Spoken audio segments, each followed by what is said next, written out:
Pour bien s'entendre, il faut bien s'écouter. Rendez-vous sur M, la petite radio du Grand Maghreb. Avec Madame Nassera Dutour, porte-parole des collectifs des disparus que nous l'avons. Madame Nassera Dutour, bonjour. Oui, bonjour. Marhaba bik. Nous allons parler des disparus parce qu'il y a 3 jours, il y avait la journée mondiale pour les disparus. Vous pouvez nous dire 2 mots sur cette journée mondiale pour les disparus? Oui, c'est une journée pour nous qui est beaucoup exceptionnelle, à laquelle on attache beaucoup d'importance, puisque les associations de victimes de familles de disparus ont bataillé à l'instar des maires de la place de Mai en Argentine, par exemple, qui ont beaucoup bataillé pour faire reconnaître la disparition forcée comme un crime contre l'humanité, ce qui est aujourd'hui dans les textes internationaux par la Convention, et qui ont bataillé aussi pour que cette journée soit proclamée journée officielle, proclamée par les Nations Unies. Elle a été proclamée journée officielle il y a 3 ans de ça, mais nous, les associations de familles de disparus, nous l'avions déjà proclamée à notre façon depuis plusieurs années en amont de cette date officielle. Alors, qu'est-ce qui se passe durant cette journée-là? C'est des rassemblements? C'est pour rappeler au monde entier, que la pratique de la disparition forcée existe toujours, a existé, qui a ravagé le monde, qui a ravagé des familles, qui a ravagé des pays, pour rappeler au monde entier ce que c'est qu'une disparition forcée, qu'est-ce qu'un crime de disparition forcée, qu'est-ce que la disparition, quels sont les résultats, les conséquences d'une disparition sur une famille, sur un voisinage, sur un village, sur même une ville, parfois. Ça sème la terreur, c'est fait pour semer la terreur. La disparition, ça ravage la famille, ça ronge. C'est une pratique qui ronge. Voilà, ce que nous voulons rappeler au monde entier, c'est que la disparition comporte beaucoup de crimes, plusieurs crimes, et laisse derrière ce crime, laisse toute une famille qui attend, qui espère toute sa vie et qui ne peut pas vivre sans espérer qu'un jour cette porte va s'ouvrir et que le disparu, la personne, j'aime pas dire le disparu, mais la personne, parce que la personne a un nom et un prénom et a eu une vie, peut-être qu'il est vivant encore aujourd'hui, que cette personne va pousser un jour la porte et va venir frapper, dire ma maman, je suis revenue, ou dire à ses enfants, je suis désolée d'avoir disparu, mais aujourd'hui je suis de retour. C'est rappeler ce qu'est l'histoire d'un disparu et pour contribuer à ce que cette pratique de disparition s'arrête un jour. Aujourd'hui, on voit que la disparition ravage la Syrie. On n'ose même plus compter. Certaines associations parlent de 100 000 personnes disparues. On voit en Libye, on est à 80 000. On parle de 80 000 personnes disparues. D'abord, c'était disparu par Kadhafi, et maintenant, c'est disparu des clans qui se sont formés en Libye. En Syrie, c'est pareil. C'était sous Bachar, du père et du fils, et maintenant, c'est les clans c'est soi-disant les clans, quoi, qui font disparaître. On parle de 120 000 disparus. En Argentine, on parlait de 30 000. En Algérie, on en est, quand on parlait de 8 000 disparus, on disait qu'on est folles, ce sont les folles. D'ailleurs, j'avais repris cette expression dans un article de presse en disant, même les maires de la place de Mai, on les traitait des folles, on les a appelés les folles de la place de Mai. Donc, et puis, depuis ce jour-là, on m'a plus traité de folle. Quand j'avais annoncé le chiffre, il est toujours le même? Aujourd'hui, le chiffre officiel des autorités algériennes, quand ils répondent aux Nations Unies, ils parlent de 8023 dossiers de disparus. Ils disent pas, bien sûr, des disparitions forcées parce que c'est la négation encore aujourd'hui.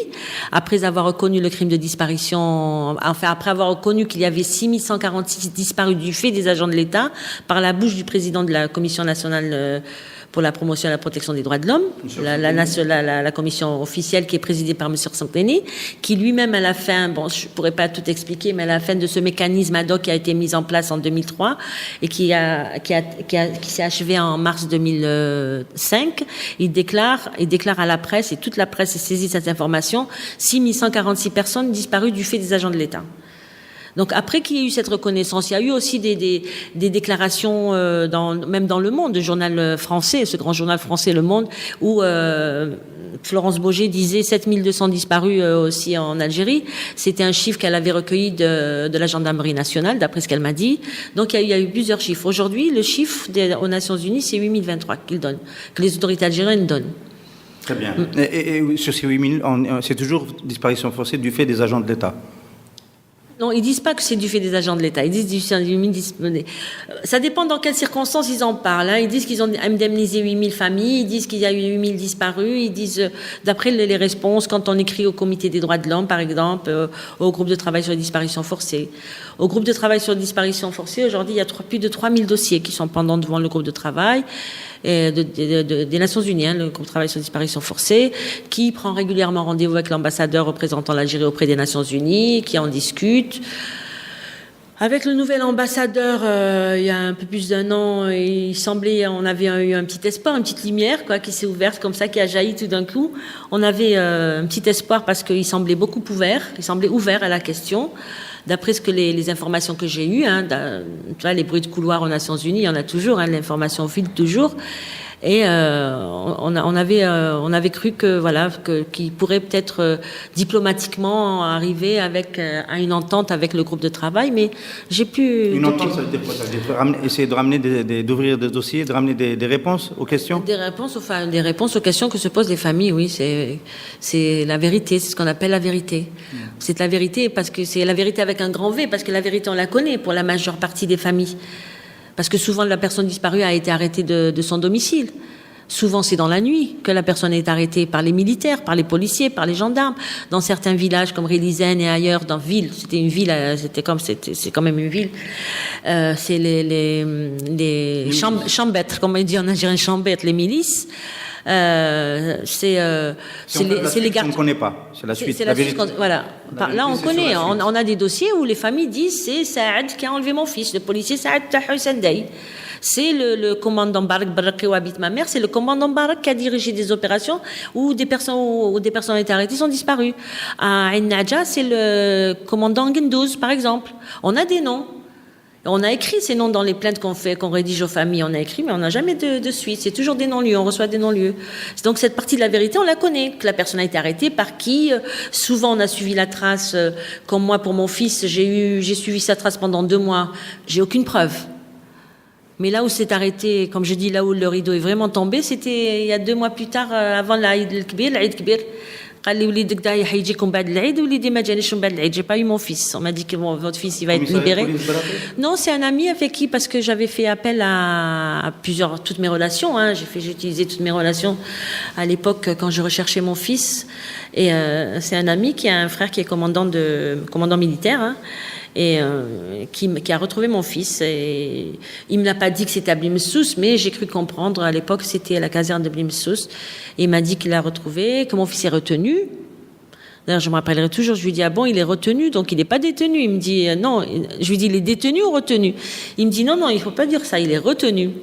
Ouais, mais c'est pas pareil. Donc c'est pas une détention officielle, quoi. C'est une détention secrète. Des cas comme celui-là, Madame Dutour, il y en a des centaines et des centaines autour de vous. Des parents ici, plus ou moins d'avoir des informations sur leurs proches toujours à ce jour. Disparus pendant les premières semaines, puis à un moment donné, il n'y a plus de traces. Oh non, pendant les premières semaines, pendant les premières années même, hein, il y a beaucoup. Ah oui, pardon, c'est des personnes qui ont suivi des dossiers où, par exemple, ils ont dans la wilaya Tipaza, certains ont pu voir la personne qui a été arrêtée dans des gendarmeries, oui, qui l'ont apporté à manger, qui ont apporté des vêtements pendant 3 mois. Et je crois que j'en ai un dossier où c'est jusqu'à 8 mois.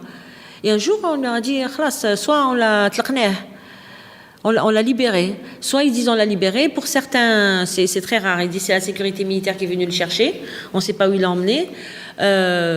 Sinon, la majeure partie du temps, ils disent on l'a libéré. On l'a libéré. S'il n'est pas rentré chez lui, ça veut dire qu'il est parti au maquis. Oui. Ça, on a des cas pas dans Alger, mais dans les villes autour d'Alger, oui. Zeralda, Fouca, on a des villes comme ça. Vous étiez qui et combien lors du rassemblement? Il y a eu un rassemblement dimanche matin. Dimanche matin, le 30 août, on a fait un rassemblement justement pour interpeller la population algérienne aussi, parce que la population algérienne est un peu indifférente envers ce dossier qui concerne tout le monde.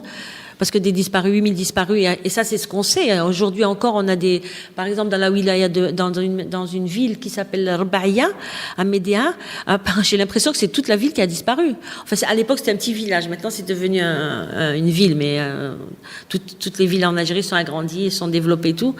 Mais j'ai l'impression que toute la ville a disparu. Interpeller les Algériens et continuer à interpeller aussi les autorités, j'imagine. Et aussi les autorités, bien sûr. Les autorités, on n'a jamais cessé de les interpeller. Hein. On les interpelle par lettre, on les interpelle tous les mercredis, on les interpelle, ça dépend, on fait des rassemblements ponctuels le 8 mars, le 1er novembre, le 5 juillet, le 1er juin pour la Journée internationale de l'enfance. On n'a jamais, mais on écrit toujours.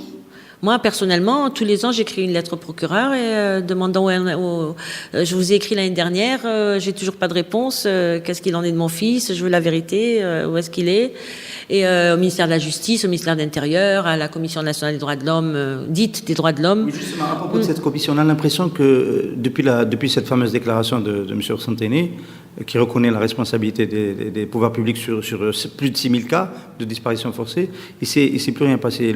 Tout s'est arrêté. Est-ce qu'il s'est passé encore quelque chose depuis qui vous laisse penser, espérer un bout de vérité sur ces dossiers? Enfin, c'est pas ni la commission ni Santéné qui nous laisse espérer. Ce qui nous laisse espérer aujourd'hui, c'est vraiment notre détermination à aller jusqu'au bout des choses, jusqu'à la vérité et à la justice, j'espère. Hein. Pas seulement la vérité, mais la justice. La justice, le procureur, il répond pas. Il n'y a pas une plainte contre X dans ces cas-là. On a déposé plainte contre X, on a déposé parfois des plaintes contre la personne concernée. On n'a jamais eu de réponse. Soit on n'a pas de réponse, soit c'est un non-lieu. C'est une tifaf ou c'est un non-lieu. Filhal, je sais même pas ce que ça veut dire en l'état.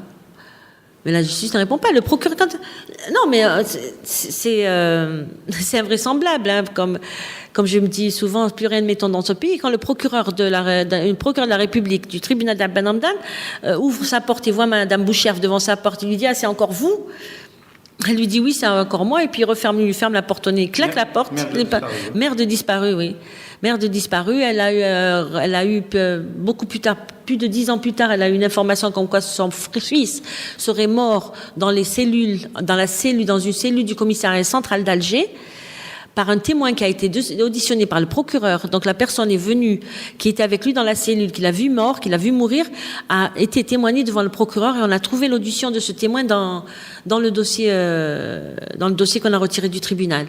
Et Madame Bouchard est partie à la recherche de ce garçon qui a témoigné. Il lui a dit je n'ai jamais osé vous le dire qu'il est mort. Je voulais pas vous faire de la peine. Mais quand j'ai été convoquée devant le procureur, je lui ai dit voilà, on a été torturés. Voilà comment on a été torturés. Voilà où il nous a emmenés. Il les a emmenés au parc zoologique pour les torturer. Il leur disait de creuser leur tombe. Ils les ont accrochés à des arbres, et des témoignages de torture horribles que je sais pas comment des fois je tiens pour entendre tout ça. Ouais. Et il a dit jamais osé vous le dire. Et donc depuis, elle dit je veux la tombe. Mon fils, il est mort, vous l'avez tué. Où est sa tombe? Et il lui répond, le procureur, finalement, elle est restée toute la journée. Il a fini par la recevoir. Ce jour où il lui a fermé la porte au nez, il lui a dit tant que là-haut, je ne peux rien faire. Tant que là-haut, je ne reçois pas d'instruction d'en haut, je ne pourrai jamais rien faire. Le procureur de la République. Est-ce qu'il y a d'autres cas où on a fini par savoir la vérité par des témoins qui sont sortis, etc.? Bon, ce genre de vérité, malheureusement, on en a beaucoup, de témoins qui sont sortis, parce que généralement, quand ils arrêtent en groupe, quand c'est des arrestations en groupe, il y a toujours un. Et ça, j'ai remarqué dans tous les dossiers, il y a toujours un qui revient. Quand c'est 7, il y en a 6 qui disparaissent, il y en a un qui revient. Quand c'est 8, il y en a 7 qui disparaissent, il y en a un qui revient. Mais toujours. Il n'a pas toujours toute la vérité sur la suite. Non, il a juste des témoignages pour dire que voilà, j'ai l'impression que celui-là, il est mort sous la torture. Ouais. Où est-ce qu'ils les ont amenés? Mais souvent, quand ils arrivent mais au moins, on sait où ils les ont amenés. Hein. Et souvent, ils ont les yeux bandés. Mais après, à force d'être dans le lieu, ils arrivent à capter les sons.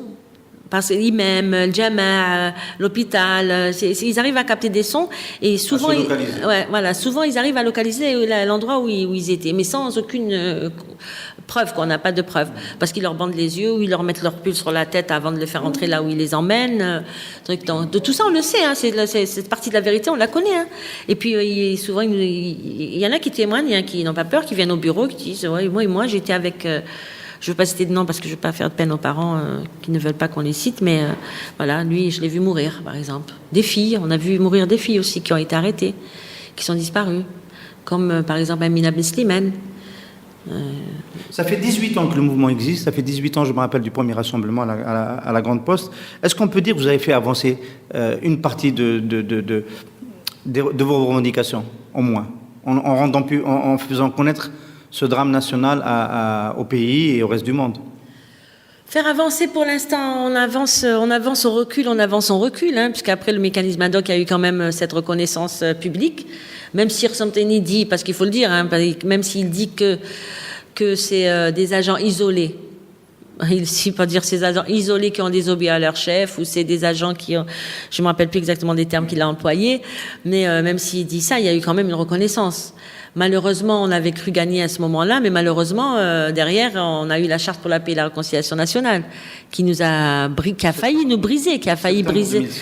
La Charte, c'était septembre 2005. Les textes d'application, février 2006, qui a failli nous briser, hein, qui a failli casser le mouvement. On a eu chaud, on a eu très très peur, hein, les familles. D'ailleurs, ils nous avaient mis la pression avec les intimidations et les menaces. Moi, j'ai reçu des menaces de mort par téléphone, par intermédiaire, en 2005. C'était très très. Et on vous invitait à abandonner vos revendications et à reconnaître et à accepter des indemnisations, c'est ça? On ne parlait pas encore d'indemnisation en 2005, on parlait seulement de tourner la page. Hein. Voilà, l'Ifet Met Bouteflika, quand il est arrivé au pouvoir en 99, il a dit l'Ifet Met, le passé est mort, il faut tourner la page. Donc les disparus ne sont pas dans mes poches, le passé est mort, tout le monde est mort. Il nous a présenté ses condoléances et il nous a traités de pleureuses, des bêtes. Et on lui faisait honte dans le monde. Oui. Ce que j'ai dit aux familles, moi j'ai pas honte. Si on lui fait honte, moi j'ai pas honte. J'ai torturé personne, j'ai tué personne, j'ai égorgé personne, j'ai commis aucun crime, j'ai pas pillé le pays, j'ai pas volé, j'ai pas honte. Je réclame la vérité sur mon fils avec ma photo. Si je lui ai fait honte dans le monde avec mes photos comme des pleureuses, eh ben je continuerai à lui faire honte. J'ai dit aux familles, si lui il a honte, ça veut dire que le monde nous a vus. Et si le monde nous a vus, c'est ça qu'on a gagné aujourd'hui. Même si on n'a pas de réponse à nos revendications, on a gagné que le monde nous a vus et que lui il est honte, qu'il se cache, qu'il a honte de dire que dans son pays il y a des disparus. Mais il y a un slogan qu'on lance, il y a Raïs Bouteflika la khaïf min haqiqa. Il y a Raïs Bouteflika tarikh yashhad alik. Voilà, c'est pourquoi vous avez peur de la vérité, et tarikh yashhad alik, je sais plus comment dire en français, que l'histoire témoignera. Justement, alors il y a des mamans de disparus qui sont parties ces dernières années, parce que ça fait quand même un moment, qui sont décédées sans avoir jamais connu la vérité. Qu'est-ce qui se passe dans qui sont les acteurs? Qu'est-ce qui se passe dans votre collectif? Est-ce qu'il y a un renouvellement? Est-ce qu'il y en a qui finissent par jeter l'éponge? Est-ce qu'il y en a qui ont renoncé? Beaucoup, les familles ont résisté au départ et puis après elles ont été influencées par l'entourage, par les autorités elles-mêmes. Moi-même, à la wilaya, ils m'ont dit si vous prenez pas l'argent, ça repartira dans les caisses de l'État. J'ai dit tu peux le prendre, tu leur donnes ton fils si tu prends l'argent. Moi, je suis pas venue pour l'argent. J'ai accompagné des familles qui avaient des dossiers qui avançaient pas, quoi. Et voilà, donc on a perdu des points, mais je ne me rappelle plus de la question. Alors, est-ce qu'en Algérie, on ne peut pas juger les responsables? La charte a donné une forme de blackout, d'impunité pour les acteurs, que ce soit d'un côté comme de l'autre. On parle des terroristes aussi. À l'étranger, est-ce qu'on peut espérer que la vérité vienne de là? Il y a notamment, par exemple, en France, cette histoire de Nîmes, où il y a un procès qui peut avoir lieu de membres de l'ancienne milice de Relizane qui sont poursuivis, qui pourraient être déférés devant un tribunal. Est-ce que vous attendez quelque chose de ce type de processus à l'international qui peut faire en sorte que dans un procès, on apprenne quelque chose sur ce qui s'est passé? Enfin, qui pourrait être déféré, non. Si ça va normalement, le procès devrait avoir lieu incessamment sous peu. Hein. Normalement, c'est au mois d'octobre, hein, parce que là, l'affaire le procureur a rendu son réquisitoire, c'est fini. Mais, non, parce qu'il y avait un appel de la défense de ces agents. Voilà. Mais donc le procès aura quand même lieu. Est-ce que la justice française va aller jusqu'au bout des choses, ou est-ce qu'ils ne sont pas influencés par les autorités algériennes, ou est-ce qu'il n'y a pas des négociations entre eux? Bon, le procès, je pense qu'il aura lieu, parce qu'ils ne peuvent plus faire reculer. Hein. Mais maintenant, est-ce que les frères Mohamed, parce que les inculpés, ce sont les frères Mohamed, qui ont été poursuivis pour actes de torture, barbarie, et je ne me rappelle plus le troisième chef d'inculpation. Et est-ce qu'ils ne vont pas être menacés par les autorités algériennes en leur disant si vous parlez, si vous dites quoi que ce soit, on vous tue? Moi, je pense qu'ils leur ont dit depuis longtemps déjà. Ils sont aussi ressortissants français. Hein. Ils sont ressortissants français, ils habitent en France, ils sont mariés en France, ils ont leurs enfants en France. C'est comme ça qu'on les a retrouvés en France et qu'on a pu déposer plainte.